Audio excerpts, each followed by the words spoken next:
ఎంత గమనించినట్లురా, పాత నిబంధనలో షావోత్ అనే రోజున సీనాయి పర్వతం మీద ఏ దేవుడైతే తన చేతి వ్రాతతో పదాజ్ఞలు రాశాడో అదే దేవుడు అగ్ని నాలుకలుగా నూతన నిబంధన రాశాడు. గట్టిగా చెప్పులు కొట్టి దేవుని మహిమపరచండి. ఆన్ ద డే ఆఫ్ పెంటెకాస్ట్ అగ్ని నాలుకలు విభాగింపబడి, అక్కడైతే దేవుడు తన చేతి వేలును ఉపయోగించి భౌతికమైన పలకల మీద ఆజ్ఞలు రాశాడు, కానీ అగ్ని నాలుకలతో దేవుడు మనిషి యొక్క హృదయం మీద నూతన నిబంధన రాశాడు. Praise the Lord. ఈ నూతన నిబంధన మానవ హృదయంలో రాయబడింది కాబట్టే ఇది నిత్యమైన నిబంధన.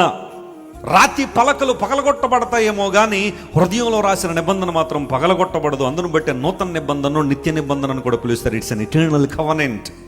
ఒక్కసారి దేవుడు మన చేతిని పట్టుకున్నాడు అంటే ఆయన మరలా మనం విడిచిపెట్టే ప్రసక్తే లేదు.